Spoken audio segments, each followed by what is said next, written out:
एक समय की बात है, चमकौली नामक गांव में अक्सर अजीबोगरीब घटनाएं हुआ करती थीं। गांव वालों का मानना था कि उनका चमकौली गांव शापित है। जब भी कोई गांव वाला गांव के जंगल में जाता तो वो जिंदा नहीं बचता।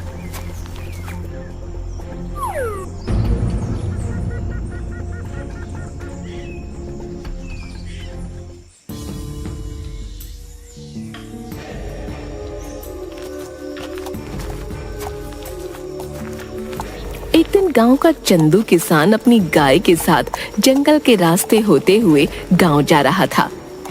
अरे रात काफी हो गई है, मुझे जल्दी निकलना चाहिए था, लेकिन ये गौरी जंगल में चरने लग गई और देर हो गई।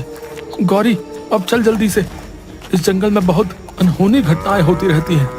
चंदू डरता हुआ अपनी गाय के साथ थोड़ा आगे बढ़ता है तो उसे पेड़ के नीचे एक बुढ़िया घूंघट ओढ़े दिखाई देती है, जो देखने में काफी डरावनी लग रही होती है।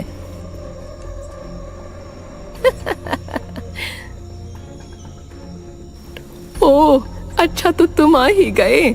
अच्छा हुआ कोई तो इस जंगल में आया। बहुत दिन हो गए किसी इंसान का खून नहीं पिया। आज तो मजा आ जाएगा, शिकार खुद चल कर आया है। कौन हो तुम? हमें जाने दो, हमको अपने गांव जाना है। ये सब सुनकर चंदू बहुत डर जाता है और वहाँ से अपनी गाय के साथ भागने लगता है।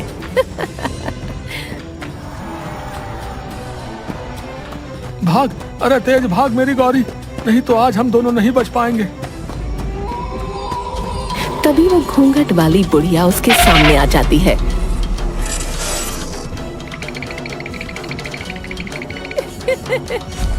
अपने लंबे लंबे नाखूनों से चंदू को मार डालती है, उसके बाद उसकी गाय को भी।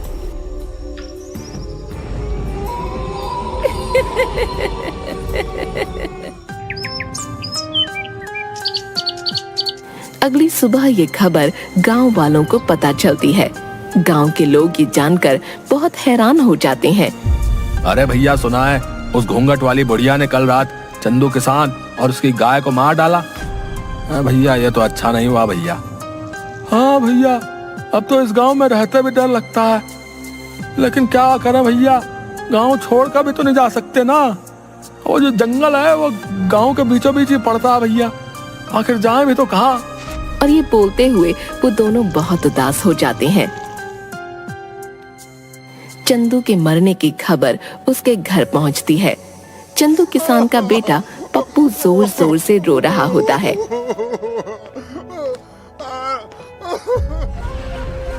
अरे अरे, अब बस भी कर दे रोना तू। तेरा बाप तो तुझे छोड़कर चलता बना मेरे ऊपर।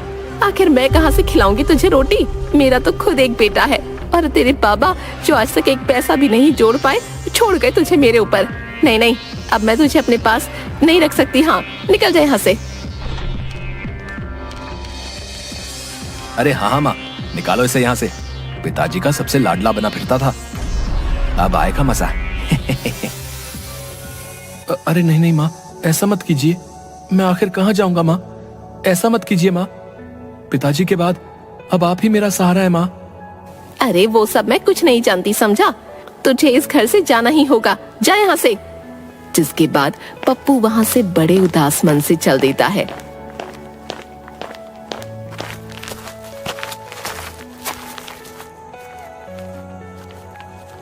चलते चलते वो गांव के उसी जंगल में आ जाता है।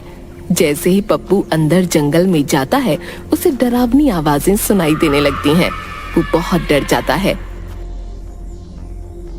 अरे अरे, ये कैसी अजीब सी आवाज है, मुझे तो बहुत डर लग रहा है। हे भगवान, इस गांव से बाहर जाने का एक यही रास्ता है जो जंगल से होकर गुजरता है। हे भगवान, मेरी सहायता कीजिए, अभी तो मुझे बहुत भूख भी लगी है। हाँ। और जिस ओर से डरावनी आवाजें आ रही होती हैं, उस ओर चल देता है। तभी वो देखता है कि वहीं पेड़ के नीचे घूंघट में एक बुढ़िया बैठी है।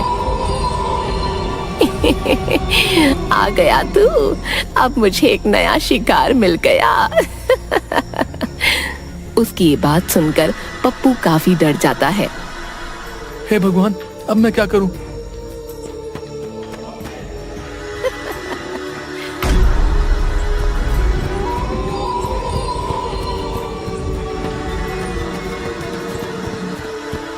तभी भागते भागते पप्पू एक गड्ढे में गिर जाता है।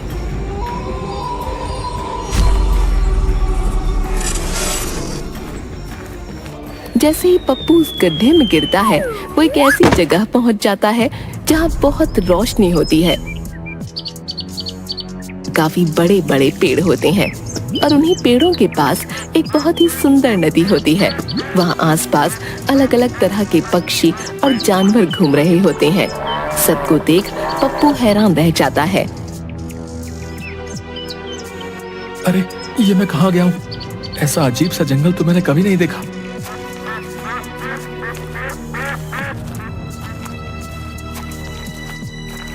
तभी वो थोड़ी दूर चलता है कि उस जंगल में गांव के वो लोग जो मर गए थे पेड़ से बंधे थे और साथ में पप्पू के बाबा भी थे। पप्पू ये देखकर हैरान रह जाता है और अपने बाबा के पास आ जाता है। अरे बाबा, आप जिंदा हैं? आपको पता है, मुझे लगा था मैंने आपको खो दिया, लेकिन आप तो जिंदा हैं। लेकिन आप यहाँ कैसे आए? पप्पू की इन बातों का उसके बाबा पर कोई असर नहीं हो रहा था। अरे बाबा, आप बोलते क्यों नहीं? तभी पप्पू के पास एक अजीब सा दिखने वाला आदमी आता है जिसकी 3 आंखें होती हैं। पप्पू उसे देखकर हैरान हो जाता है। अरे बेटा, तुम मुझसे डरो मत, मैं तुम्हें कुछ भी नहीं करूंगा। इस जादुई जंगल में आसानी से कोई नहीं आ सकता। अगर तुम यहाँ आए हो तो जरूर तुम में कोई खास बात अवश्य है। लेकिन आप कौन हैं? और यहाँ पर मेरे गांव के वो सारे लोग मौजूद हैं जो मर गए थे, यहाँ तक कि मेरे बाबा भी। मेरी तो कुछ समझ नहीं आ रहा है। बेटा, मैं इस जंगल में कई वर्षों से तपस्या कर रहा था कि अचानक एक दिन यहाँ पर एक औरत जो पिशाचिनी थी वो आ गई। कई वर्षों की तपस्या के बाद मुझे एक मंत्र मिला जिससे मैं सबसे शक्तिशाली हो सकता था और हमेशा के लिए अमर भी।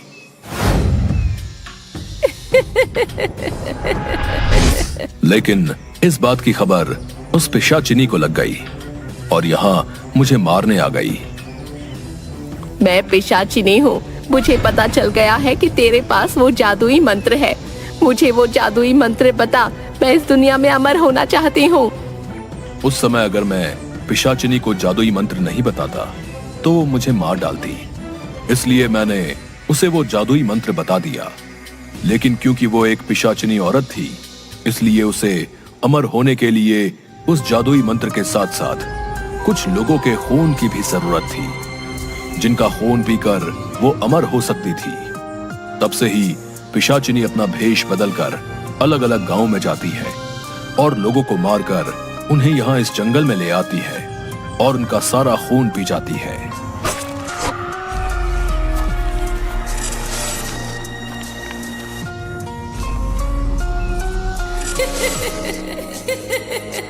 तीन आंखों वाले आदमी की ये बात सुनकर दंग रह जाता है। तो क्या अब मेरे बाबा और मेरे गांव के सभी लोग कभी जिंदा नहीं हो पाएंगे?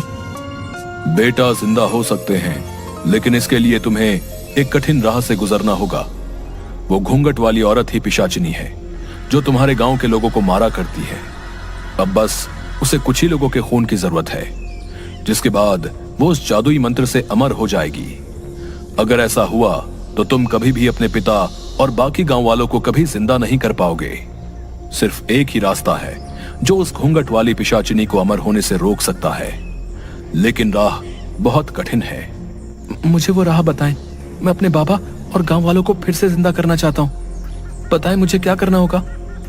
तभी वो 3 आंख वाला आदमी पप्पू को एक जल का लोटा देता है। पप्पू, इस सिद्ध जल के कलश को लेकर तुम्हें उस पिशाचिनी के पास जंगल में जाना होगा और जिस वृक्ष के नीचे वो अपने शिकार का इंतजार करती है, उसी वृक्ष के ऊपर एक उल्लू निवास करता है। उसी उल्लू में उस पिशाचिनी के प्राण हैं। अगर उस उल्लू के ऊपर तुम इस सिद्ध जल को छिड़क दो तो उसका अंत निश्चित है। आप मुझ पर भरोसा करें, मैं अपने बाबा और गांव वालों के लिए अपने प्राणों से खेल जाऊंगा। कलश लेकर तो तुम जाओगे, लेकिन ध्यान रहे, ये कलश अगर गलती से पिशाचिनी ने छू लिया तो इसकी सारी शक्ति खत्म हो जाएगी। एक बात और, ये काम तुम्हें सूर्यास्त के वक्त ही करना होगा। अगर उस पहर से पहले तुम काम न कर पाए तो रात होते ही उल्लू वहां से उड़ जाएगा। उसके बाद उसका पता लगा पाना बहुत मुश्किल होगा। आपकी कही सब बातों का मैं ध्यान रखूंगा। अब आप मुझे आज्ञा दें। तुम अपने कार्य में कामयाब होकर लौटो। सभी का आशीर्वाद तुम्हारे साथ है।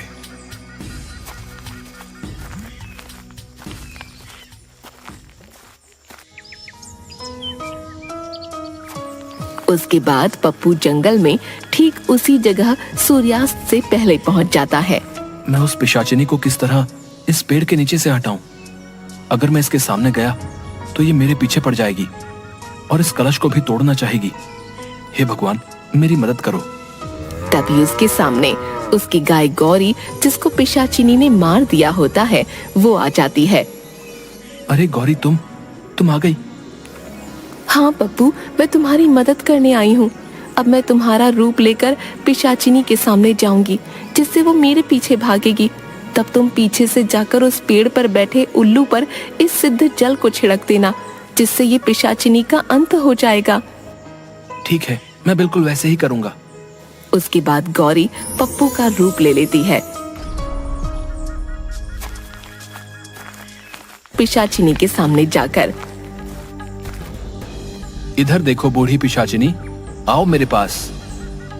अरे ये क्या देख रही हूँ? आज मेरा शिकार मुझे खुद बुला रहा है। आज तो आनंद आ जाएगा। उस दिन तुम कहीं भाग निकले थे, आज तुम्हें कोई नहीं बचा पाएगा। हाँ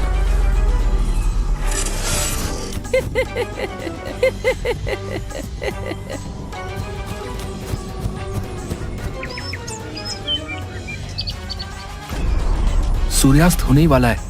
यही वक्त है जब मुझे उस उल्लू पर जल छिड़ककर इस पिशाचिनी का अंत करना होगा। पप्पू झट से उस पेड़ पर चढ़ जाता है और देखता है कि एक बहुत भयानक सा उल्लू पेड़ की डाल पर बैठा हुआ है। पप्पू कलश से जल उस पर छिड़क देता है, जिससे उल्लू जलकर खाक हो जाता है। और वहीं दूसरी ओर पिशाचिनी गौरी के पीछे भागते हुए जलने लगती है। अरे ये क्या हो रहा है? मेरा शरीर कैसे जल रहा है? धोखा, मेरे साथ धोखा हुआ है। नहीं, किसी को नहीं छोड़ूंगी। बचाओ।